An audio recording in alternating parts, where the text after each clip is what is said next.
예, 여기 계신 성도분들 그리고 방송을 통해서 예배하고 계시는 성도분들께 정말로 문자 그대로 안녕하신지 묻고 싶습니다. 왜냐하면 참 이번 여름이 이번 여름만큼 다사다난한 여름이 있겠나 싶을 정도로 그죠? 굉장히 혼란스러운 여름을 우리가 지나고 있습니다. 특별히 이번 주일 이 주중에는 더욱 그랬던 것 같습니다. 태풍이 지나갔습니다.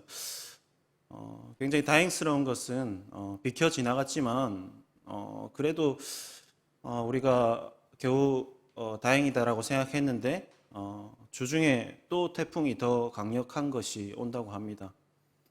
그리고 주중에 있었던 일을 생각해 보면 주중에 여기서 멀지 않은 걸어서 한 5분 거리 정도 되는 곳에 문자 그대로 땅이 꺼졌습니다.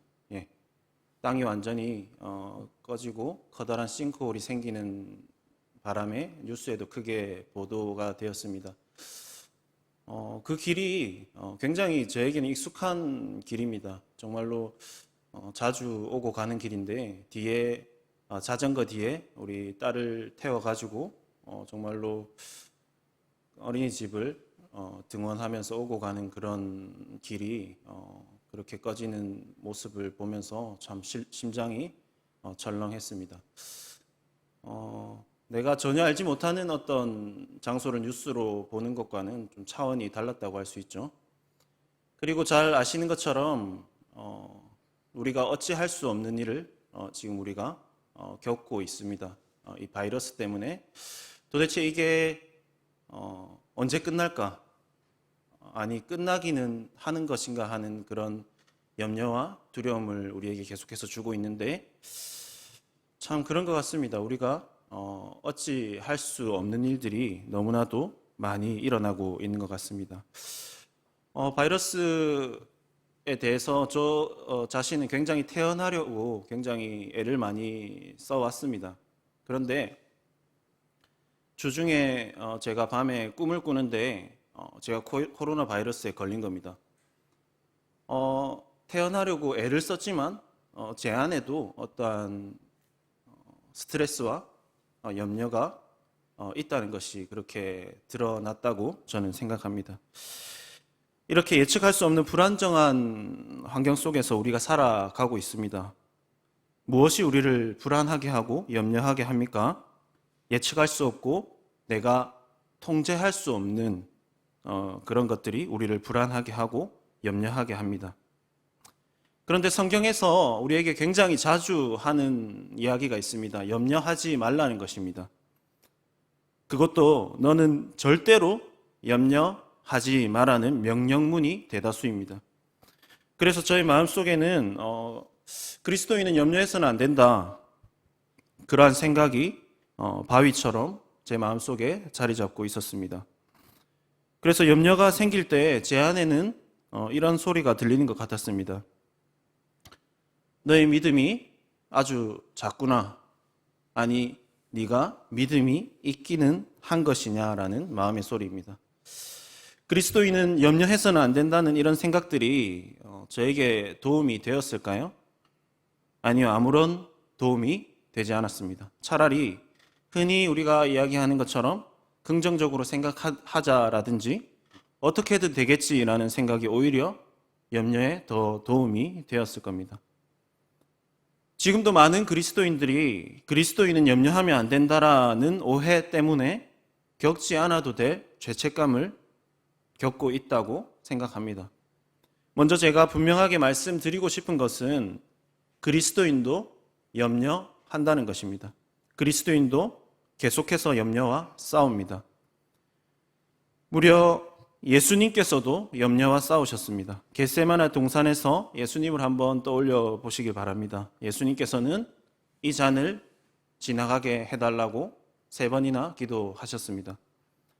그것도 어찌나 격렬하게 기도하셨는지 모세 혈관이 다 터져서 땀방울이 핏방울이 되셨습니다. 겟세마네 동산에서 기도하시는 예수님은 근처에 졸고 있는 제자들을 깨우시면서 이렇게 말씀하십니다. 이에 말씀하시되 내 마음이 매우 고민하여 죽게 되었으니, 이렇게 예수님도 염려하셨습니다. 더 중요한 것이 남아 있습니다. 예수님은 염려하셨지만 계속 염려하지는 않으셨다는 사실입니다. 예수님은 염려를 하늘아버지께 맡기시고서 당신의 사명을 완수하셨습니다. 이에 대해서 좀 더 깊이 이야기하기 전에 잠깐 우리가 왜 염려하는지에 대해서 생각해 봤으면 좋겠습니다. 아까 잠깐 말씀드렸지만 우리는 어찌할 수 없는 일에 대해서 불안하게 되어 있습니다. 예측하기가 어려울수록, 내 힘으로 통제하기가 어려운 일일수록 우리의 불안은 커지고 우리의 염려는 자라게 됩니다. 세계 2차 대전 당시에 심리학자들이 군인의 심리를 연구한 것이 있습니다. 두 집단을 연구했는데요.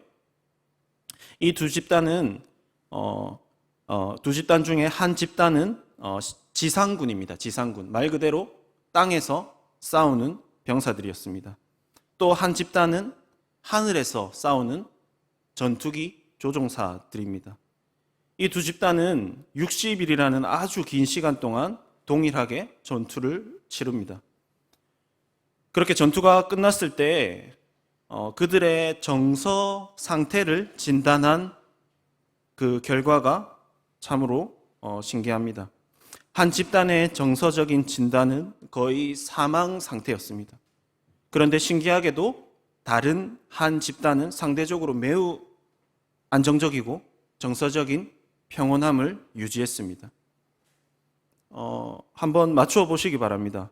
여러분은 생각하시기에 어떤 집단이 평온함을 유지했고 어떤 집단이 불안했을 거라고 생각하십니까? 제가 정답을 말씀드리면 불안 가운데 있던 집단은 지상군이었습니다. 상대적으로 평온함을 유지했던 집단은 전투기 조종사 집단이었습니다. 전투기 조종사들이 더 안전해서 평온했던 것일까요? 아니요, 전투기 조종사들이 사망률이 가장 높았다고 합니다. 전투기 조종사들 중 절반이 사망했습니다. 그들은 실제로 가장 위험했습니다. 하지만 그들이 평온할 수 있었던 것은 그들의 두 손이 전투기 조종대 위에 있었기 때문이라고 합니다. 이게 무슨 말이냐면 지상군들에 비해서 전투기 조종사들은 자신의 운명이 자기 손에 달렸다고 느꼈습니다. 극한 상황 가운데 있지만 그래도 자신이 결정할 수 있는 것들이 있고 자신이 통제할 수 있다고 그들이 생각했습니다. 말씀드린 것처럼 그들은 살아남을 확률이 굉장히 적었습니다. 그런데도 불구하고 그들 중에 자신의 일에 만족하는 조종사가 93%나 되었다고 합니다. 이 결과가 무엇을 말해주는가? 그것을 요약하면 이렇습니다. 통제할 수 있는 상황은 인간에게 평안한 마음을 줍니다. 반대로 통제가 불가능한 상황은 무엇을 가져다 주죠? 불안과 염려를 가져다 줍니다. 그러면 이제 우리가 생각해야 될 것은 우리는 염려하지 않기 위해서 무엇을 하면 되는가입니다. 모든 것을 통제하면 됩니다. 모든 위험을 사전에 예방하면 우리는 염려하지 않을 수 있습니다. 예를 들어 비행기는 추락할 위험이 있지 않습니까? 그렇기 때문에 우리는 낙하산이 없다면 비행기를 타지 않으면 됩니다. 사람을 만나면 어떻습니까? 사람을 만나면 마음에 상처받을 위험이 있습니다. 그래서 사람을 만나지 않으면 됩니다. 우리가 이렇게 열심히 모든 위험 요소를 하나하나 통제하면 염려하지 않을 수 있을까요? 여러분들은 지금 제가 말도 안 되는 소리를 하고 있다는 것을 충분히 아실 것입니다. 우리가 최선을 다한다고 한들 위험 요소를 완전히 통제할 수는 없습니다. 이 땅에 완전히 보장된 것은 아무것도 없습니다. 백만장자가 한순간에 빈털터리가 될 수도 있고 매일 운동하고 열심히 식단 관리를 철저히 하는 사람도 한순간에 병이 들 수 있습니다. 우리는 확실한 무언가를 원합니다. 하지만 이 땅에 확실한 것은 하나도 없다는 것, 그것만이 확실합니다. 우리가 세상을 통제하려고 하면 할수록 우리의 무능함만을 깨달을 뿐입니다. 그러면 우리는 어떻게 해야 염려하지 않을 수가 있습니까? 이 답을 찾기 위해서 다시 예수님께서 끙끙 앓으시면서 기도하고 계시는 겟세마네 동산으로 돌아가 보려고 합니다. 예수님도 염려하셨다고 했습니다. 하지만 계속 염려하지 않으셨다고 했습니다. 그 이유는 당신의 염려를 하늘 아버지께 맡기셨기 때문입니다. 저는 오늘 이 네 글자 맡기셨다라는 단어에 주목하려고 합니다. 왜냐하면 우리도 맡길 수는 있기 때문입니다. 우리가 처리할 능력은 없어도 맡길 수는 있습니다. 우리가 이 땅에 발을 디디고 사는 한 염려는 피할 수 없는 것입니다. 피할 수 없으면 즐기면 되나요? 아니요. 염려를 즐길 수는 없습니다. 피할 수 없으면 우리는 맡겨야 합니다. 물론 여러분들께서 많이 들어보셨을 것입니다. 주님께 맡겨라는 말을. 그리고 이 말은 굉장히 고상해 보입니다. 하지만 문제는 주님께 맡기는 것이 좀 모호해 보인다는 사실입니다. 주님께 맡긴다는 것이 무엇입니까? 믿음은 실체이기 때문에 모호한 어떤 관념이 아니기 때문에 우리 삶에 구체적으로 나타나게 되어 있습니다. 어떻게 구체적으로 나타나는지 오늘 본문의 6절을 제가 한번 읽어보겠습니다. 아무것도 염려하지 말고 다만 모든 일에 기도와 간구로 너희 구할 것을 감사함으로 하나님께 아뢰라. 이 유명한 구절을 굳이 한마디로 요약하자면 아뢰라입니다. 아뢰라, 즉 내가 하나님께 말하느냐, 말하고 있지 않느냐, 그것을 통해서 내가 정말로 그분을 믿고 맡기고 있느냐, 맡기지 않느냐가 아주 적나라하게 드러난다는 것입니다. 여러분은 말하지 않아도 하나님이 다 아시기 때문에 말하지 않고 계십니까? 만약 그러시다면 잘못하고 계신 것입니다.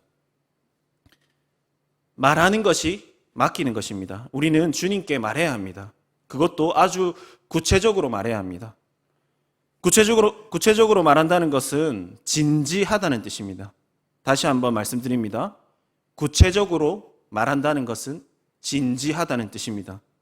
만일 제가 누군가에게 말하기를 제가 언제 한번 찾아뵙겠습니다 이렇게 이야기하면 아마도 제 말을 진지하게 생각하지 않으실 것입니다. 하지만 제가 이렇게 이야기한다면 어떨까요? 다음 주 목요일 저녁에 제가 댁을 좀 방문해도 되겠습니까? 목요일은 저녁에 예배도 없기 때문에 제가 퇴근한 후에 바로 방문 드릴 수 있습니다. 아주 중요한 일을 나누어야 되니까 제가 한번 방문하겠습니다. 괜찮으시겠습니까? 그리 긴 시간이 필요하지 않습니다. 1시간 정도만 허락해 주시면 될 텐데 가능하시겠습니까? 만약에 이렇게 묻는다면 이 말을 듣는 사람은 굉장히 제 말을 진지하게 들을 것입니다.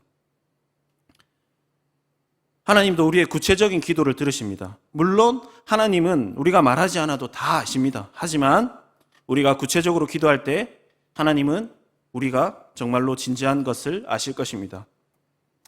여러분은 어떠십니까? 구체적으로 하나님께 말하고 계십니까? 만약 그렇지 못하다면 왜 우리는 구체적으로 아뢰지를 못하는 것일까요?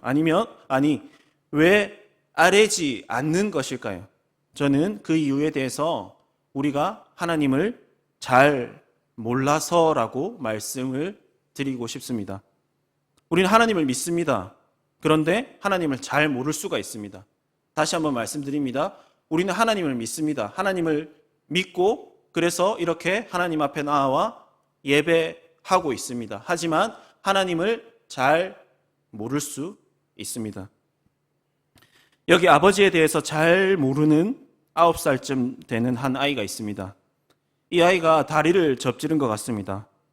그의 아버지는 누구보다 탁월한 의사입니다. 아버지가 아이가 아버지에 대해서 안다면 아버지에게 가서 이야기를 할 것입니다. 하지만 아이는 누워서 발목을 감싼 채로 눈물을 뚝뚝 흘리면서 이렇게 이야기하고 있습니다. 나는 앞으로 걷지 못할 거야. 누구도 내 발목을 고쳐줄 수 없을 거야. 만약 이 아이가 자신의 아버지가 제일 잘하는 일이 환자의 다리를 고쳐주는 일임을 안다면 적어도 이렇게 누워서 울고만 있지는 않을 것입니다. 오늘 본문 7절의 처음을 한번 보십시오. 바울은 하나님을 어떻게 소개하고 있습니까? 모든 지각에 뛰어난 하나님이라고 소개를 하고 있습니다. 주님께서 우리에게 믿음을 더하여 주시기를 바랍니다. 내가 믿고 있는 하늘 아버지가 모든 지각에 뛰어난 전능하신 분임을 믿을 수 있도록 우리에게 믿음을 더하여 주시기를 바랍니다.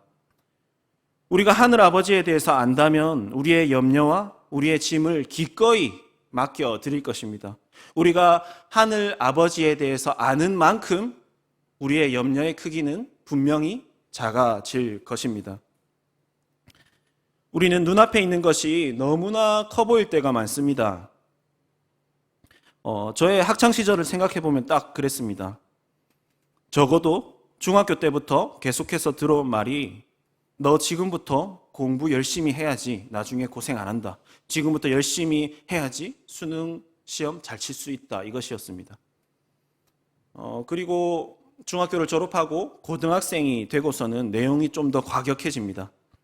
수능 시험에 네 인생이 달려있다. 지금 1, 2년에 네 인생이 달려있는데 네가 5시간이나 잔다는 말이냐. 4시간 자면 붙고 5시간 자면 떨어진다. 뭐 이런 것이었습니다. 제법 긴 시간 동안 수능 시험을 치르는 그날, 그 하루가 인생을 결정한다고 들으면서 살았습니다. 학교에서, 학원에서, 온 세상에서 계속해서 쏟아내는 그 메시지들을 한 문장으로 요약하면 수능 시험 그날이 너의 인생을 결정한다. 그것이었습니다. 실제로 교실 칠판 위에 붙어 있는 그 푼이 이런 것이 있다고 합니다. 30분 더 공부하면 너의 남편의 직업이 바뀐다. 물론 웃자고 붙여 놓기도 했겠지만 실제로 세상은 이런 메시지들을 아이들에게 마구 쏟아붓고 있습니다. 소위 그날 시험에 대박이 나면 너의 인생은 탄탄되로가 될 거라는 그러한 메시지 속에서 학생들이 살아가고 있습니다. 그래서 공부하면서도 기본적으로 깔려있는 것이 염려입니다. 그날 내가 실수하면 어떡하지? 그날 망치면 어떡하지? 내 인생도 망치는 것 아닌가? 더 나아가서 단순히 어떤 실수하는 것을 염려하는 것이 아니라 더 나아가서 이제는 요행을 바라면서 염려합니다. 수능날 모르는 문제가 나왔을 때 내가 찍을 것인데 그 찍는 것 다 맞아야 될 텐데 대박이 나야 될 텐데 이러한 염려입니다. 이렇게 학생들은 염려의 기초 위에서 공부하고 염려의 기초 위에서 시험을 치르는 겁니다. 그런데 이미 수능도 치루었고 취업도 했고 이런저런 것들을 다 겪은 어른들이 수능 치는 고3에게 뭐라고 말해줍니까? 그 시험 네 인생의 다가 아니다. 네가 생각하는 것보다 그 시험이 네 인생을 그렇게 크게 결정하지는 않을 것이다. 그렇게 이야기를 해줍니다. 듣는 고3은 매우 섭섭할 수 있습니다. 자기 인생 아니라고 너무 쉽게 이야기하는 것 아닌가 하고 말입니다. 하지만 진심으로 해주는 말이 맞습니다. 그 시험이 눈앞에 있을 때 그 당시에는 그것이 거의 인생을 결정짓는 것 같이 어마어마하게 크게 보였습니다. 하지만 이미 겪었고 한참을 지난 사람은 그게 아니라는 것을 알기 때문에 말해줄 수 있습니다. 우리는 내 앞에 있는 이것만 잘 되면 인생이 잘 풀릴 텐데 라는 생각을 합니다. 그런데 여기서 인생이 잘 풀린다라는 것의 정의가 도대체 무엇입니까? 인생이 잘 풀리는 것에 대한 정의를 누가 내리는 게 정확하다는 말입니까? 하나님이 내리셔야 되지 않겠습니까? 정의를 내가 내리니까 계속해서 염려할 수밖에 없습니다. 내가 생각하는 대로 잘 풀리지가 않으니까 염려가 끊이지를 않습니다. 내 인생은 왜 이런 거야? 라는 말을 무의식 중에 계속 하게 됩니다. 오늘 읽은 이 본문을 기록하고 있는 사람의 인생이 잘 풀리고 있는지 한번 봤으면 좋겠습니다. 아마도 우리의 기준대로라면 잘 풀리고 있는 것은 요만큼도 찾기가 어려울 것입니다.